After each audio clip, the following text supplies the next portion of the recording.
Well, good morning and welcome to Canvas Training Session 3. Some beginning remarks before we get started. If you have questions, feel free to ask them throughout the training. I'll be stopping here and there for Q&A sessions just after each major kind of break. And you can ask your questions then or throughout. It doesn't matter. I'll stop and answer them if I can. To do so, at the bottom of your screen, you will see a chat button. You can click on chat. That will open up a window. And we just ask that in the to area, you select all panelists and attendees. That way, there's no duplication of questions. Secondly, you can also raise your hand and I can unmute your microphone for you and you can ask a question vocally. So let's go ahead and get started. So session 3 will cover assignments, discussions, quizzes, attendance syllabus modules, and just some practical workflow tips. So we'll be going through basically a lot of just assessment tools and what Canvas can do with those, as well as how to organize your class with syllabus and modules. So without further ado, let's get started. Okay, so as you can see on my screen here, I'm already logged into Canvas and I'm at my dashboard.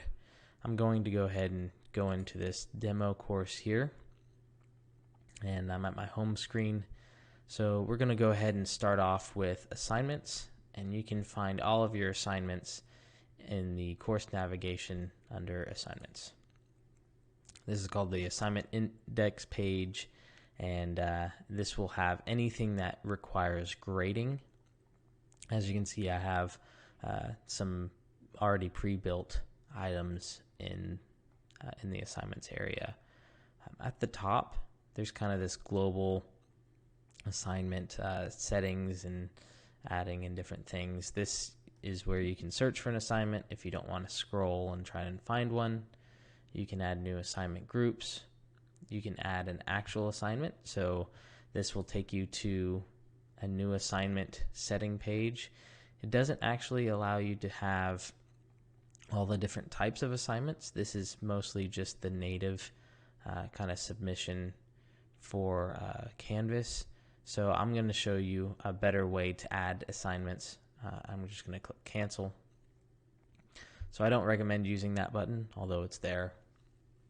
And then there's some settings that just allows you to weight different groups. I'll get to that in a moment. Then below you can see that I've got different groupings of assignments. I'll tell you why that's important, and then the actual individual assignments. The individual assignments have an icon next to them that shows what type of assignment it is. So you can see this shows that it's a quiz, this is a discussion, this is a paper submission, and so on. So that can be helpful to quickly at a glance be able to tell what type of assignment it is, apart from just the name. You can also tell a couple other things. I've got this assignment is in the week 1 module, so it tells me what module it is in and how many points are possible for the assignment. So that will be on every single one of those. Off to the right, you've got your publish and unpublish button. If an assignment is unpublished, students won't be able to access it at all, and they won't be able to see it in their assignment area. However, in the syllabus summary, it will still show up. So if you set up a due date for your assignments and everything, it will automatically put that in the syllabus summary. We'll get to that a little later and how that all works. But if it's unpublished, it will still show up there, but they won't be able to access it or see it in their assignments area. Once you publish it, it's public. They can access it just as long as it's within the kind of access dates. They'll be able to see it everywhere though. When we get to modules, I'll have another comment about publish and unpublish. Then to the right of that is a settings button where you can go in and edit the assignment. You can move the assignment and delete, and also share to Commons. If you want to reorder assignments and how they are viewed, you can easily do that by clicking this kind of comb button and moving it around. And you can also do that for assignment groups. So how you organize it will be the way that students can see it when they're in the grouping view. There's two different ways students can view this. I'll show you in a second. But so organizing it in kind of an understandable way is pretty important for them. Okay, so let's get moving on to groups. So I've mentioned them. You can see them on my page here. This is really just a great way to organize them. And on top of that, if you weight your grades, they're weighted based on group. So you can easily add one by clicking group, and you can type in a name and add a group. So example group. And now that will be displayed at the bottom of my page. And you can add assignments by clicking the plus button to that group. And then you've got your settings as well: edit, delete, move contents, move group, so on. So that allows you to create a group, and once it's created, it will automatically show up in the weighting section. So if we go to our kind of global assignment settings, I can go to assignment groups, weight, and by default, this is unchecked. So if you do want to weight your grades, you'll have to come in here and check this box, and then you'll have the option to set the percentages for each group. So as you can see, I've preset these. It'll be blank if there's no if you haven't preset them, but reading quizzes 10%, so on and so forth. So for example, I've created this example group. I can come in here and set this to 5%. Maybe it's like an extra credit assignment or something. How the weighting works, there's a mathematical kind of equation that Canvas has, they've put up on their website. I won't get into all of the math, but for example, if I have this as an extra credit at 5%, and I have an assignment in there for maybe an extra book review, if nobody submits that, it's not counted against them. So as you can see, I've got 105%. They can still get 100% in the course, and on your weighting and your kind of how your grades are assessed, they'll still get an A. And if they don't submit something, it won't count against them for that percentage. It just won't be calculated anymore. Okay, I'm going to go ahead and click Save,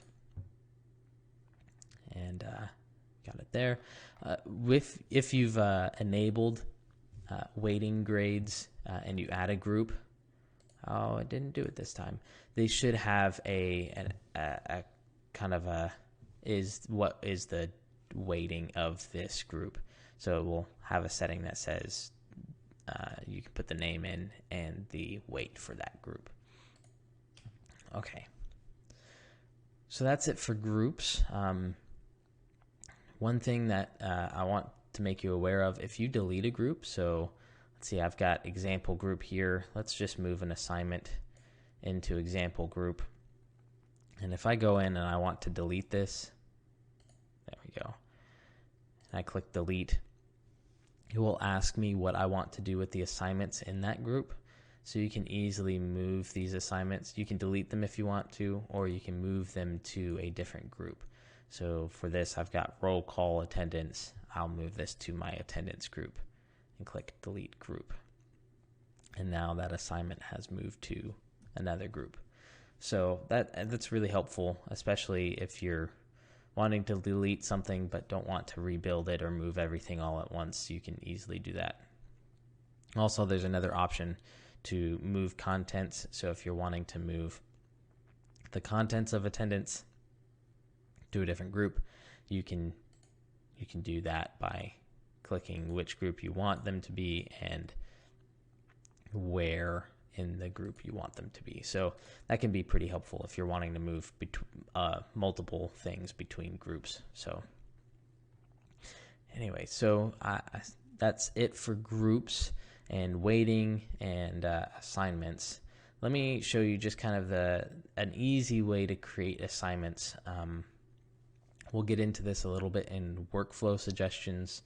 But if you're ready for class, you know all the assignments that you want, you can easily come in here, create your groups, and then once your groups are created, you can easily just add, let's say we want to add a quiz to our reading quizzes. I can click this plus button, and that will bring up this dialog box here where I can change the type. I can give it a name. We'll do reading quiz 6. I can give it a due date. So let's say reading quiz 6 is due next Monday, and then the points possible. So this isn't all the settings you have for a quiz. This is just kind of the major settings for creating a placeholder for this. So if you're wanting to just create placeholders for everything, that's basically what I did here. You can easily just create all your reading quizzes and then go in later and adjust the actual individual settings and add questions and so on to those quizzes. So it's an easy way to kind of build a backbone for your course and then go in and fill it out with everything. So I'm going to go ahead and click save, and now I've got a reading quiz showing up right here. You can do this for any of those different types of assignments. So assignment, discussion, quiz, external tool, and then a not graded assignment. I want to take a some special time to Turnitin. Turnitin works a little differently on Canvas. I know on Blackboard there's under assessment there's a create a Turnitin assignment. In Canvas, you will be creating an external tool. So let's say we've got book review here, and maybe we've got 2 book reviews. When I create an assignment, I'm going to go ahead and do external tool instead and say book review 2. And let's just put 100 points here. And then before I click save, I actually want to go in and adjust all the settings for this, just so that I know it's done correctly. You can easily do that by clicking more options, and that will take you into the full settings for that assignment. So you've got at the top the title of the assignment. You can put a description or what the assignment is supposed to be. So maybe it's please review X book according to the style manual, something like that. Just gives them a little bit of kind of what is the assignment supposed to be, so on and so forth. You can put points possible for this assignment. You can change the group here as well. Since I've added it to book review already, I don't need to do that. And then there's this display grade as.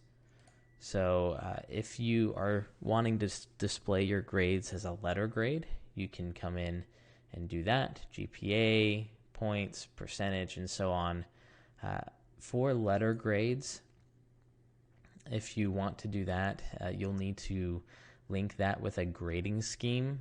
So I have a default grading scheme uploaded already to our account, so you have access to that in all your courses. And to access that, you'll click View Grading Scheme. And as you can see here, this is Canvas's default grading scheme. I know Southwestern has an A+, A, and A-. So you'll go to select another grading scheme, and we'll do Swivit's grading scheme. And you'll see here kind of the standard Swivit's grading scheme. And then you can just select that, and now that will be the grading scheme used. If you want to edit this, you can go to Manage Grading Schemes and edit it. So what a grading scheme does is it will basically calculate the percentage into a letter grade. And so Canvas needs to know what percentage equals what letter grade. And so the grading scheme is what tells Canvas what to do. And if you select grading scheme in the grade center, it will display for students as a letter grade at that point. You can still enter in percentages. So maybe they made a 95 and you can type in 95 and it will convert it to a letter grade. And also you can type in a letter grade if you want to. So it's really helpful if you're wanting to do that. Okay, moving down the line, let's go to submission type. This is where, as I was saying earlier, we're doing an external tool and we're wanting to use Turnitin. So as an external tool, it's not loaded yet to say that it is Turnitin. So you can go in, select external tool, and then you'll want to click find. And that will load all the different external tools that we have for assignments. So there's a whole list here, and as you can see, Turnitin is in that list. And click select. And now this will be converted into a Turnitin assignment. You can make this tool load in a new tab, so if you're in your assignments area and you click on it, it will open up a new tab in your web browser. That's just an option for you there. And then down here is assign. So this is a really helpful option, I think, that Canvas has, is you can easily assign to everyone. And let's say we'll click a due date of next Tuesday, and that will make it show up in the syllabus due that day. It'll show up in the calendar. It will show up in the students' kind of notifications area, and now anywhere that this assignment is located, that due date will be along with it. And then we've also got available from and until. So this is really where your access to this assignment is set. So if you want them to have access to it from the get-go, you won't put any information right here. So they have access to submit it at any point in time. If that point in time is after March 31st, it will be shown as late in the gradebook, so you can accommodate for that as well. But otherwise, right now they have kind of free access to it. If you want it only available after a certain date, let's say Friday, at that point they will have access to it only after March 27th. And then they will be able to submit it anytime after that. So even after March 31st passes, they will be able to access and submit it. If you want to adjust that, you can just go to the until area and let's say March 31st, we'll go to and say they have until Friday to submit it. It's after the due date, so it will be late, but they have until April 3rd to submit it. So you can make this the same day as the due date. That way, the due date is March 31st at 11:59 p.m. Well, they can't submit it after that point. So that's just kind of the assign area, what available from and until is for. You can also add different criteria. So maybe you have multiple sections. You can add a different section and have a different due date and available from and until date. Or you can do it per student. So let's say Rebecca here is not able to make that day. We can assign her a new due date, maybe let's say the 26th, and she has it available from this Monday until let's say the 31st. So now everyone else has this due date, but just Rebecca will have access to it from right here. So I find that really helpful, especially if you've got students that need special circumstances. You can easily adjust your due dates for them without affecting the rest of the class. Okay, so that's my Turnitin assignment. Once I click Save, this will convert into a Turnitin assignment and go to the options. So this is what that looks like in Canvas. You can go in and set normal Turnitin options here. You can add a rubric. And just a note, when you're adding a rubric to a Turnitin assignment, let's see, where's that attached rubric? This is not Canvas rubrics. So if you're wanting to use a Canvas rubric, there's another way to do that. And we would go over that when we cover rubrics in a different session. But this rubric here is your Turnitin rubric. Okay, so settings are good, and you can click Submit, and that will save the settings for Turnitin. And you can go to the assignment inbox, and all of the submissions will show up right here. So that's just a kind of a special thing for Turnitin. I'm going to go ahead and go back to the assignments area and just make sure that everything is set the way we want to. One last thing in assignments, we'll cover attendance real quick. As you can see here, I've got this roll call attendance right here. That's a third-party tool that is native to Canvas. I'm going to go ahead and click on it. That will open up the tool. This is really helpful for just keeping track of who is present in the course.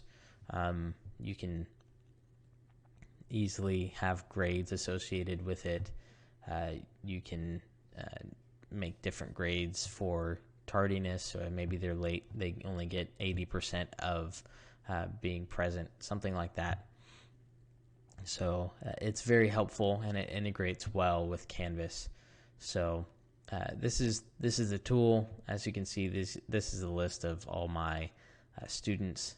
I can go in and adjust by clicking this button right here, say that they're present, they're absent, or maybe they were late, and then the slash is there's nothing applicable for them.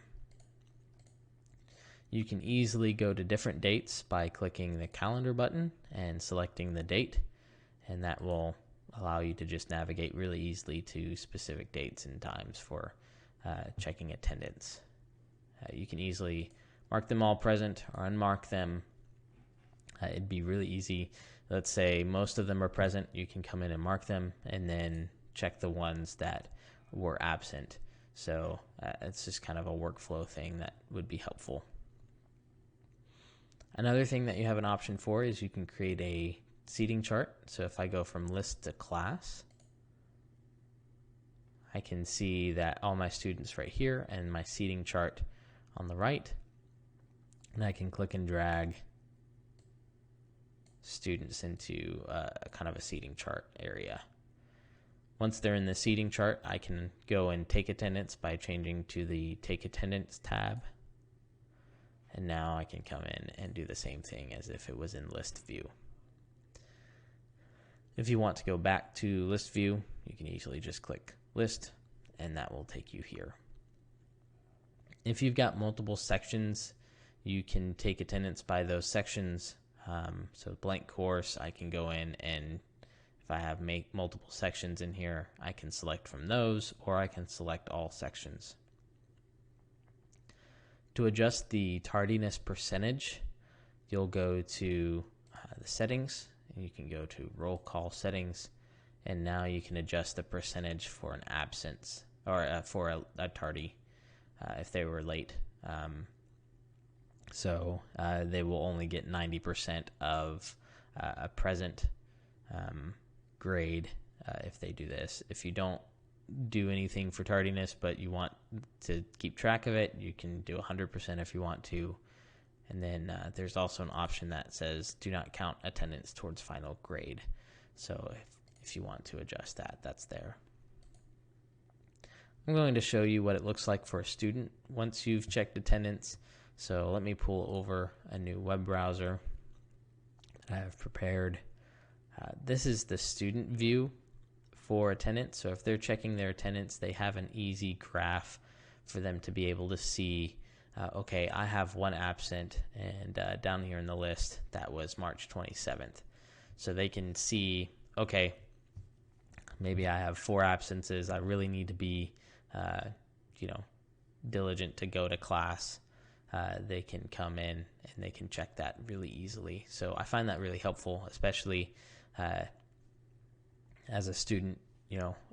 I don't remember how many absences I have.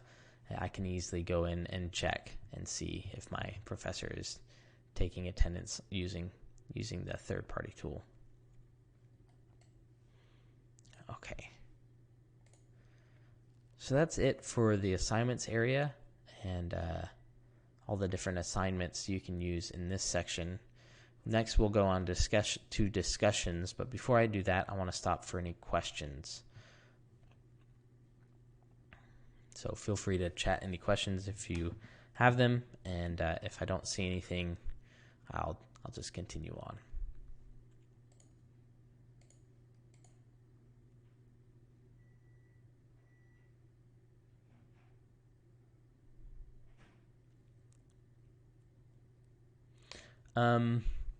Yes, so that'll be in SpeedGrader. So when we cover SpeedGrader, that's session 4. It will kind of cover what a Turnitin report looks like. And basically, it will look very similar to what you already see in Blackboard. But there's another option with Canvas's SpeedGrader that you can see. So SpeedGrader is a really cool tool. We'll get into that in session 4.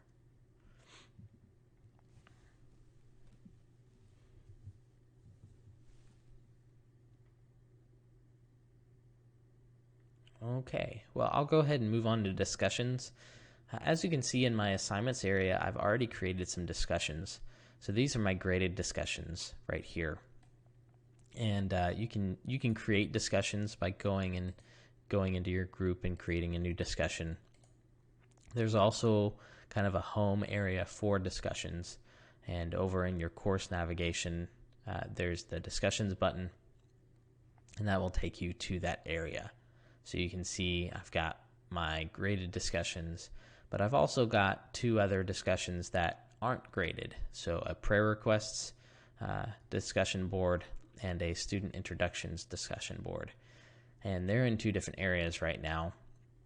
So before I jump into why they're there and what you can do with discussion settings and everything, let me just cover what this view is and what everything you see on the screen is.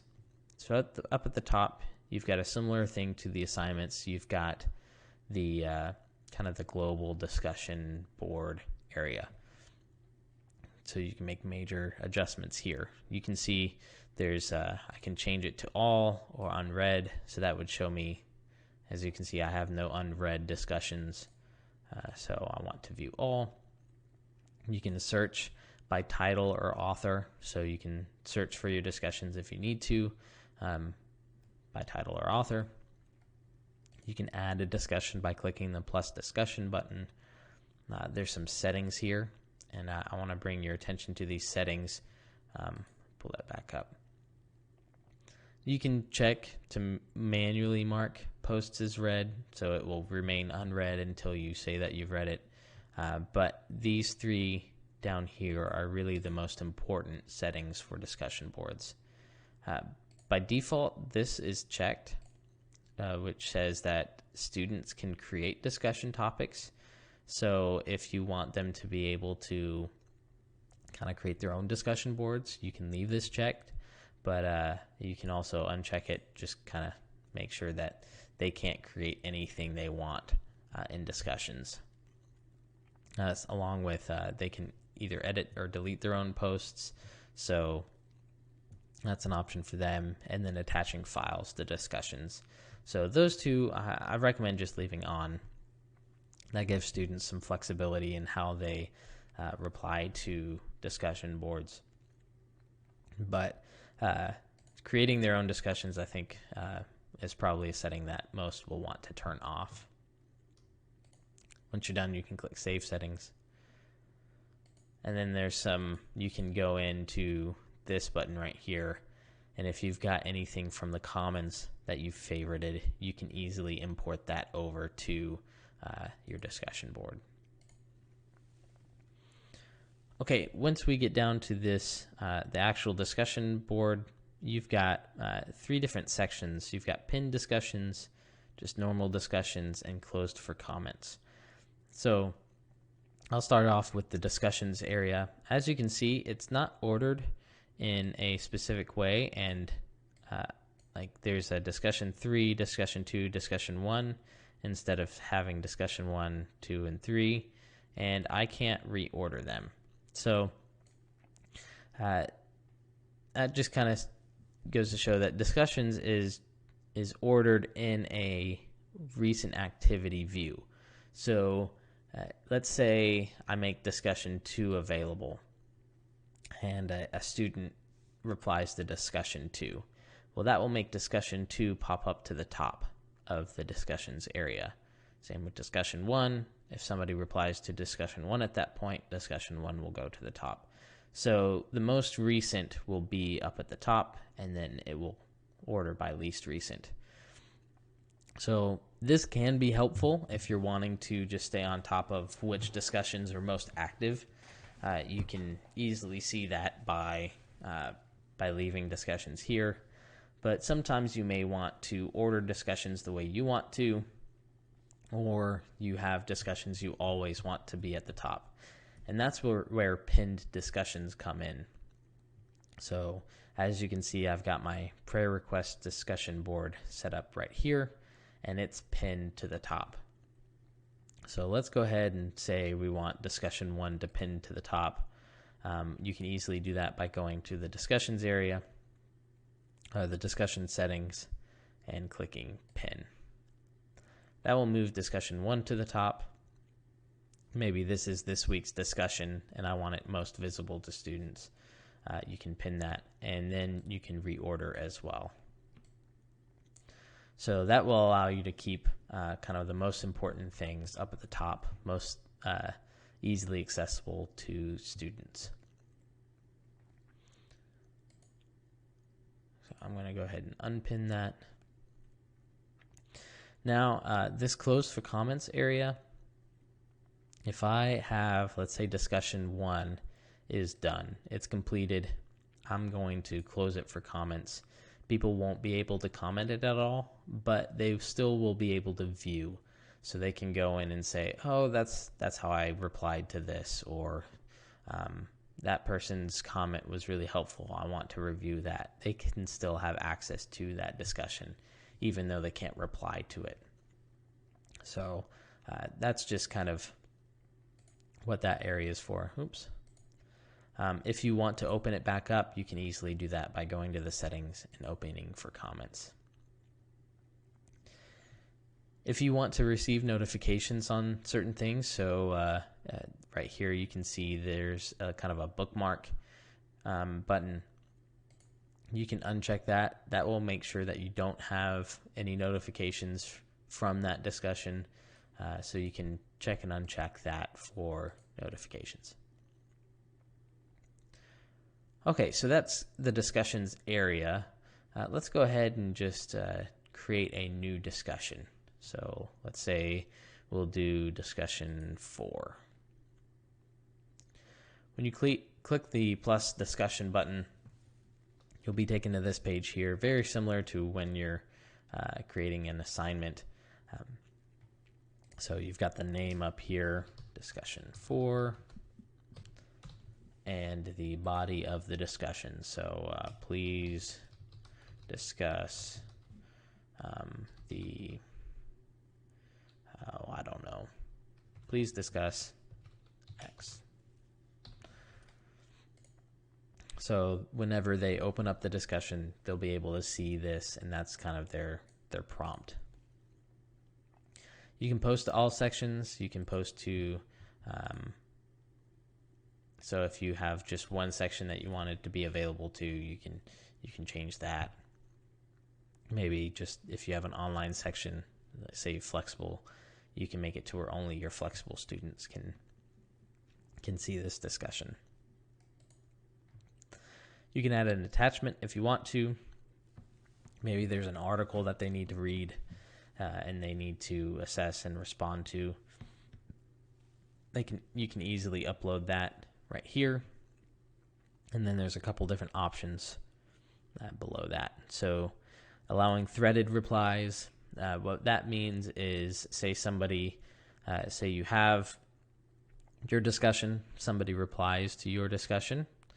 And if you have this unchecked, people will be able to reply to somebody else's reply. So I'll show you what that kind of looks like in a minute.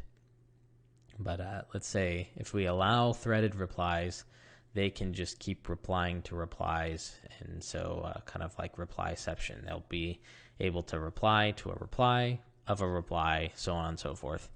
So that can be kind of confusing. So you might want to just uncheck that. Might be helpful depending on what you want to do. Users must post before seeing replies. Just means that they'll post something and then they'll be able to see everybody else's. I won't get into podcast feed. Basically, you can subscribe to an external podcast feed and it will kind of update as you go. I won't get into that, but it's an interesting feature. If you want to grade this, you can click graded. As you can see, it changed some of my settings down here where I can do points and what assignment group this is in, display grade as, so on and so forth. So I'm just going to leave this ungraded for now. You can allow liking. So just like social media sites, you can like different things. You can allow that in discussion boards. And you can either allow only graders can like, so you and maybe your TA would be able to like it, but nobody else would. And you can also sort by likes. So maybe you have kind of a prompt that says, hey, discuss this, but I also want to see which one people think is the best answer. So you can go in and they'll see their replies and then they'll like their best answer. So you can click sort by likes, and at that point, the one with the most likes will go to the top and you'll be able to see that. If it's not graded, you can add to the student to-do, which will basically show up in the syllabus at that point, even though it's not graded, and it will also show up in the student calendar. So if you wanted to assign this, but you didn't want to grade it, you can go in and assign it a specific date for them to do. If you're wanting to do a group discussion, I talk about setting up groups in a different session, but if you have groups set up, you can easily create a discussion for a group by simply creating a new discussion, putting in your prompt, and then checking this box right here. Once that box is checked, you can go in and select the specific group set that you want it to be in.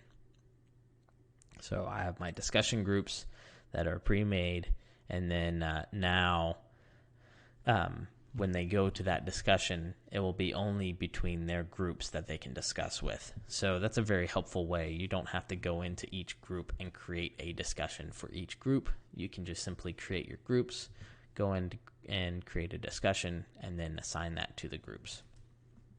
And then you've got your available from and until, just like in your Turnitin assignment. Okay, I'm going to go ahead and click Save. Now this is turned into a discussion right here. I can reply if I want to. And now you can see my replies here. And like I was talking about with the threaded replies, you can see that my post right here, I can also reply to that post. If you have threaded replies enabled, people would be able to reply to my reply, and so on and so forth. So it can be, it can get pretty kind of detailed with different conversations within conversations and so on. So you might find that helpful, but it can be kind of confusing. As you can see, I've created some groups for these. If you want to see that individual group's discussion, you can simply click into each group and that will take you to their specific discussion. Okay, so that's really it for discussion boards. There's a lot more settings, but I won't get into. If you have any questions, though, I can answer them right now.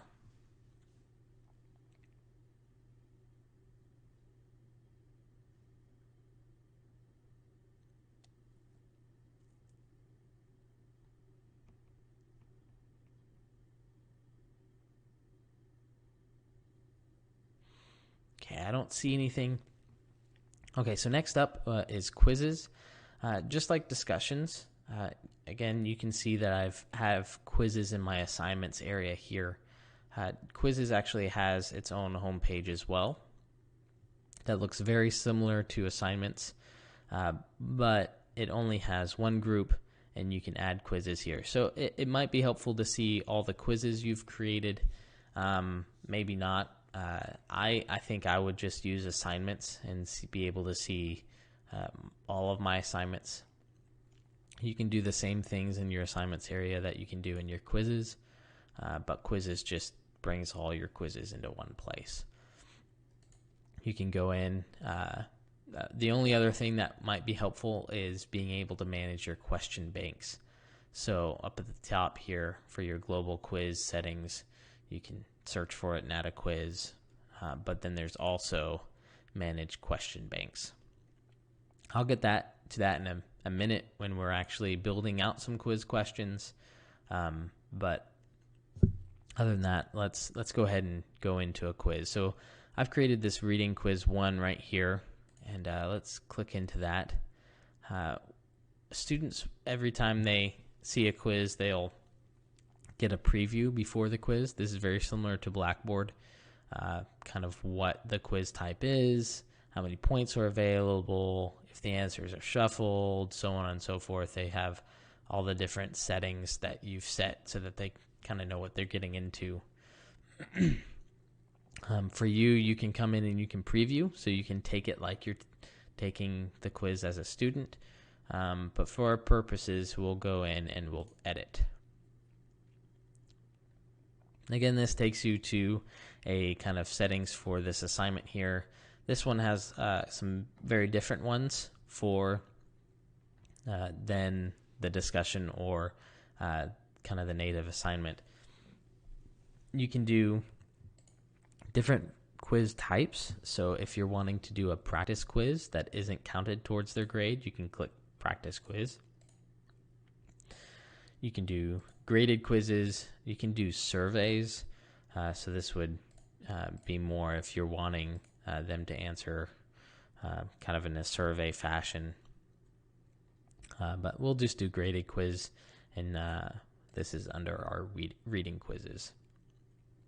If you want to shuffle answers, you can check that box here. You can also set a time limit in minutes if you want. You can allow multiple attempts, and under this you can set either the highest score that they have, the latest, or the average, and then you can set how many attempts they're allowed to have. You can set the settings for how they see their quiz responses. So if it's only once after each attempt, you can allow them to see the correct answers only between specific dates if you want. So it can be helpful if you're wanting them to only see their answers at specific times.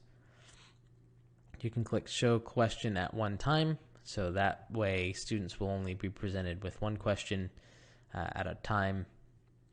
And you can lock questions, so if they answered one in the past, you can make it to where they can't go back and re-answer.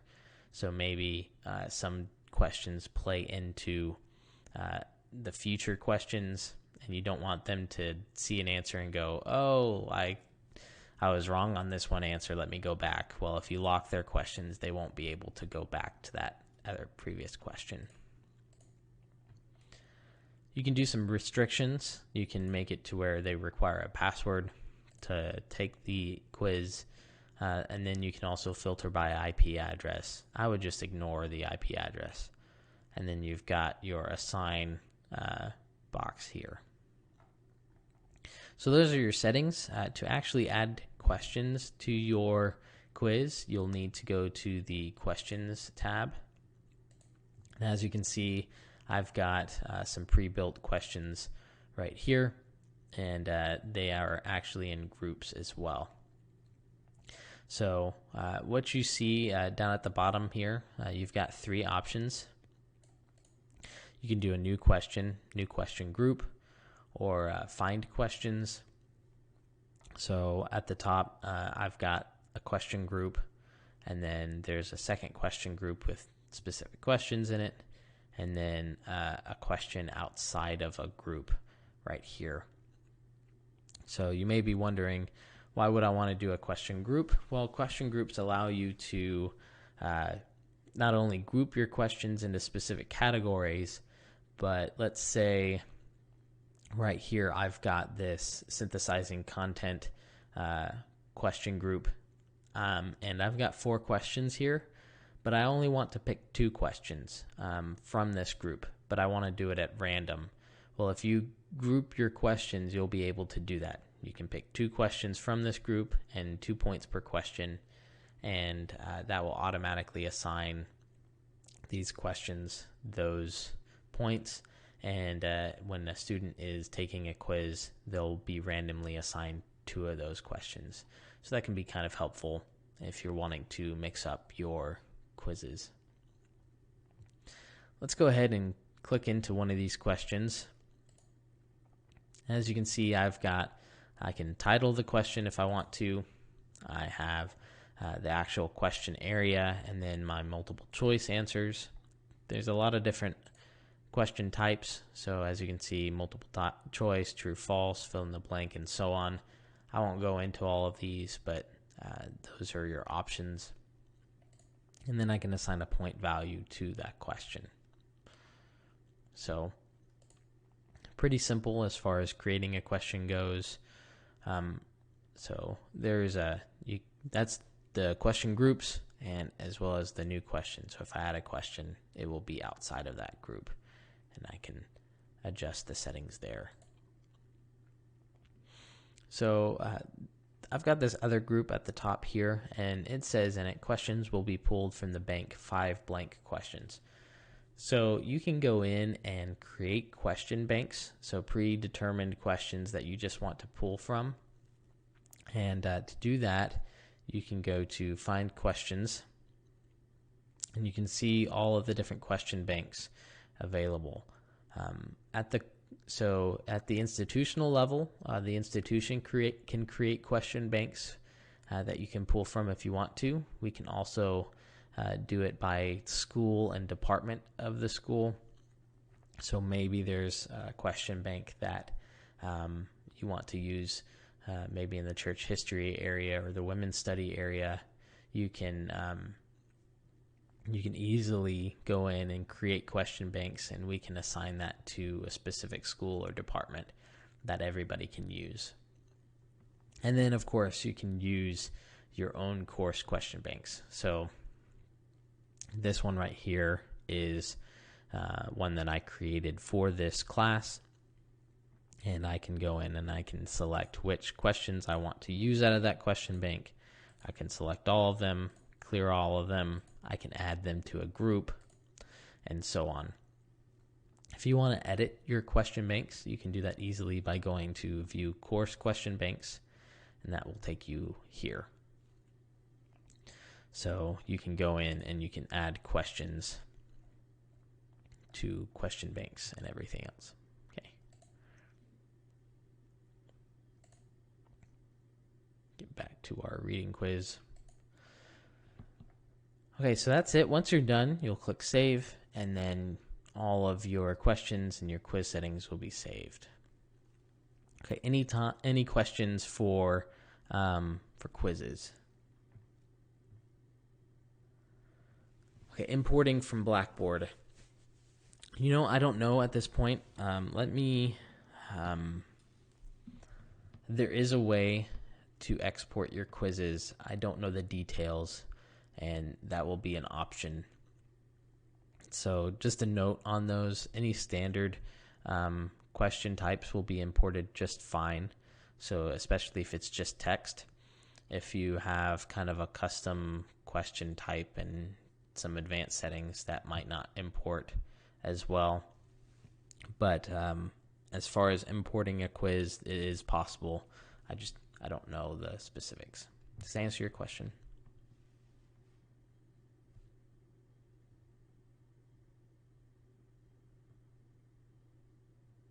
Great. Okay. Anything else before I continue on?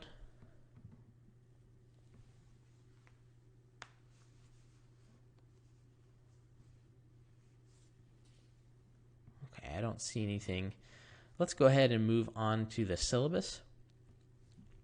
So the syllabus, as you can find in your course navigation, is right here. And that will take you to this page here. So there's kind of 4 or really 3 distinct areas. You've got the course syllabus section at the top. You've got the course summary down below. And then off to the right, you've got your sidebar broken down into the calendar and weighted assignments. At the top, this kind of course syllabus area right here is completely editable. So you can go into edit and you can either upload a PDF version of your syllabus. You can type out your full syllabus if you want to.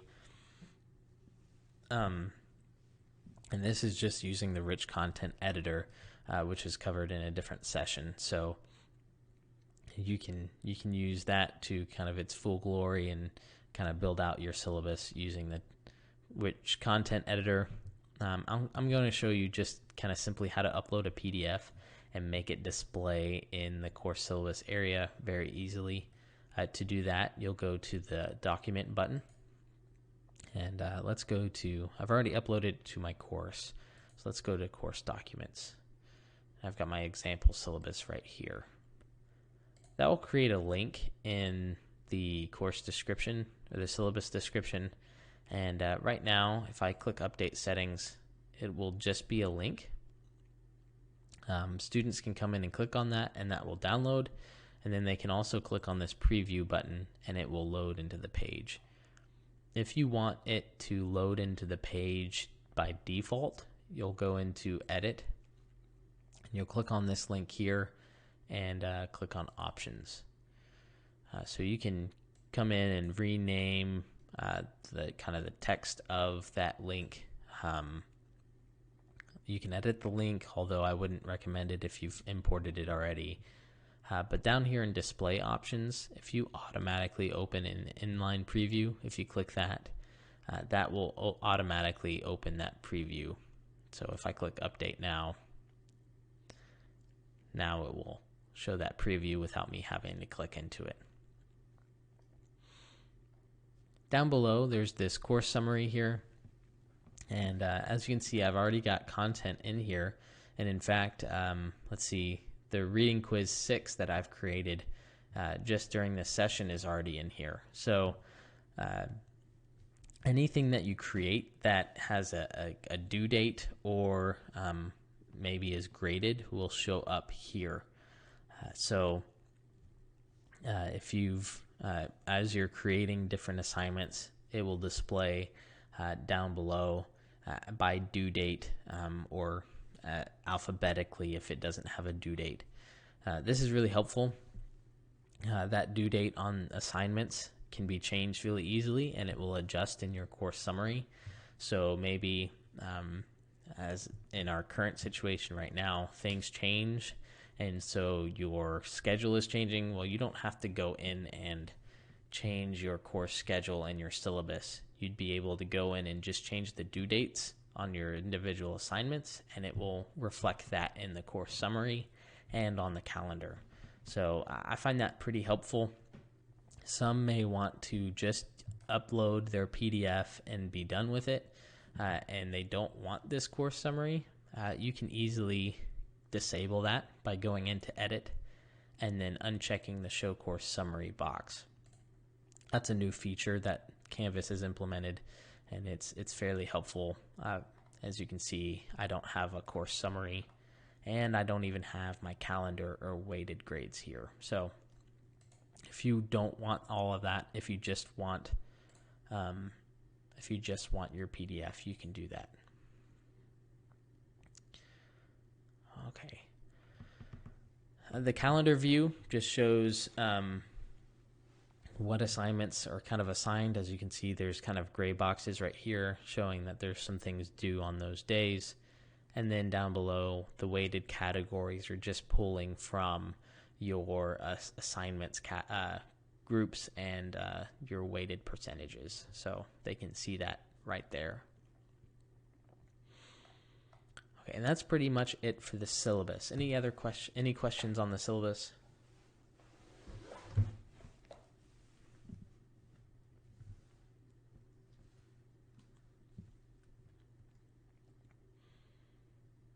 I don't see any. Let's go ahead and continue on to modules. So modules are a very helpful way to organize your content. Let me click into here. And as you can see, I've already pre-built some modules. So it's basically broken up into sections. As you can see, I've got Introduction to course, week 1, week 2, and so on. I've organized it by week. You can organize it by topic in any other way that you want to. And then I've got different items within the module.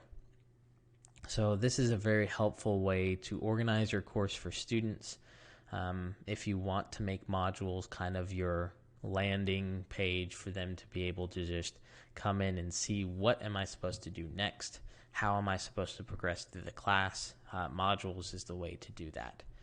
So for instance, this course introduction, I've got the meet the instructor, which is just a page.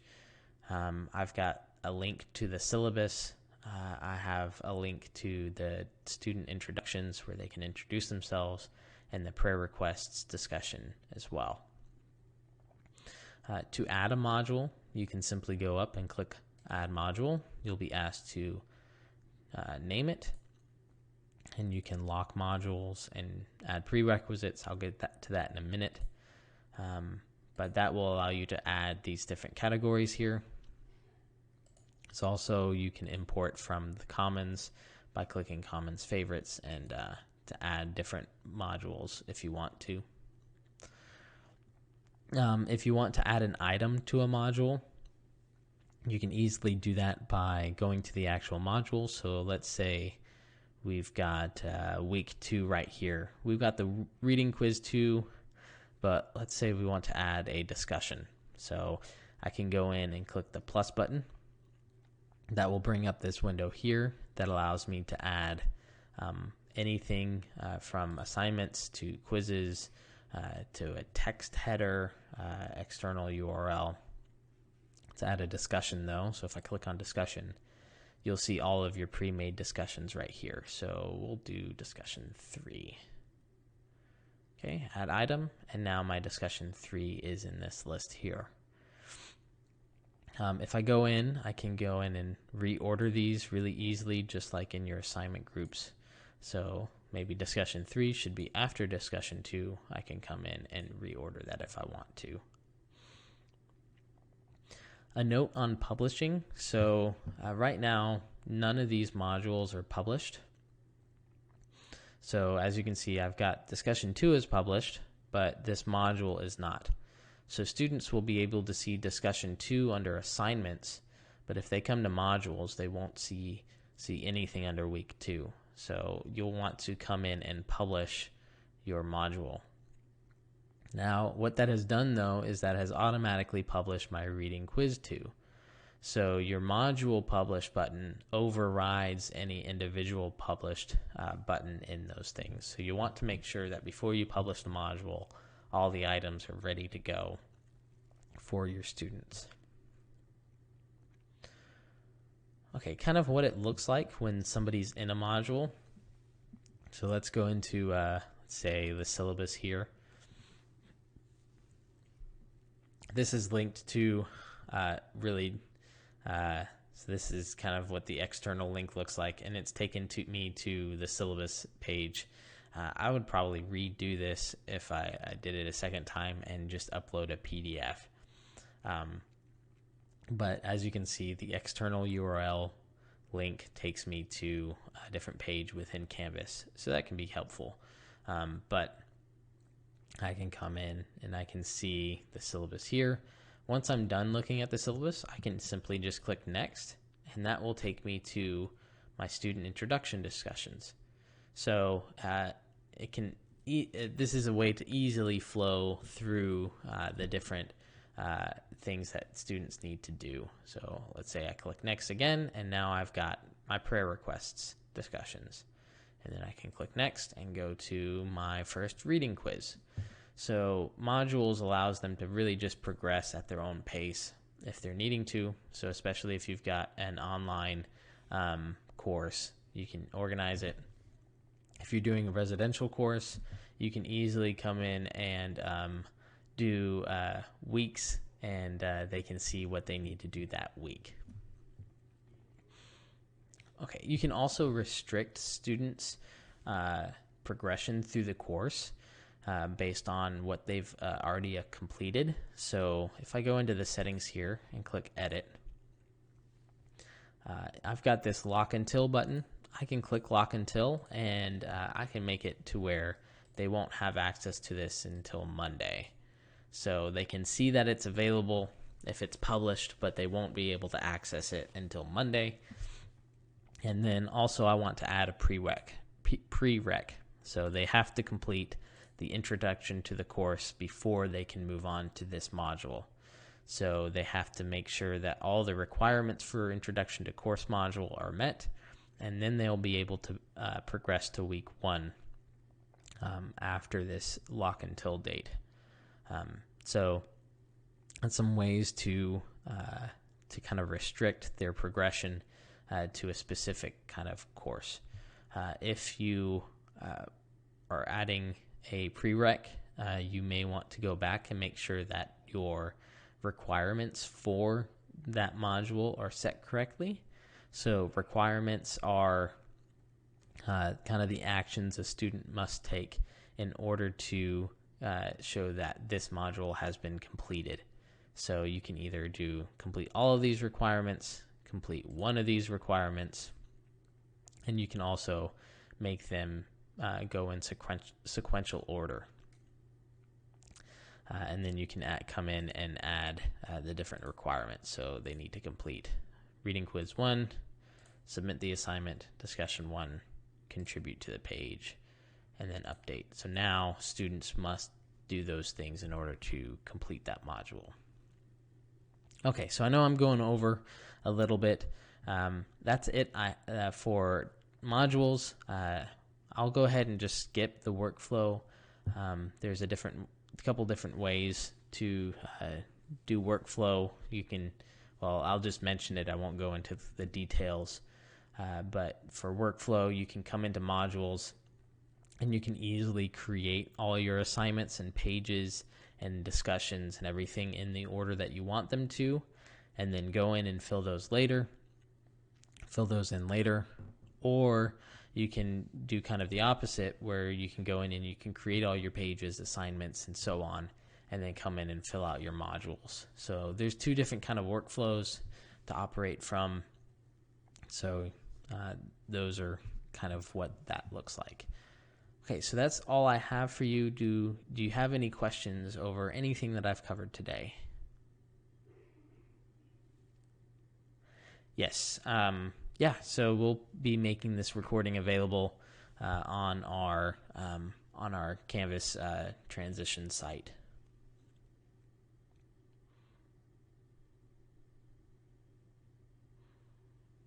Anything else?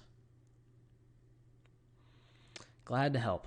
I'm hoping this was helpful. I know it's a lot of information, so that can be pretty daunting. And feel free to contact us, and we'll answer any questions that you have. And especially if it's maybe a setting I didn't cover. We'll be able to kind of dig into that and tell you what all that affects and everything. There's also the Canvas guides. You can easily access that by going to Help and Resources on Canvas and going to the Canvas community. That will take you to this page here, and you can go to guides at the top, Canvas LMS, and since you're an instructor, you'll go to Instructor Guide, and that will take you to all of these guides that they have available. They're very helpful.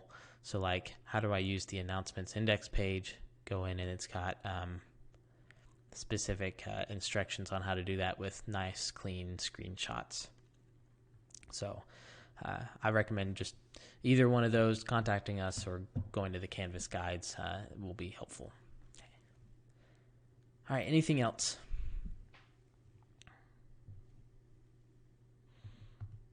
I don't see anything. Well, thank you for attending. Feel free to drop out if you need to. If you want to stick around and ask a question, feel free to. I'll stick around for a couple minutes.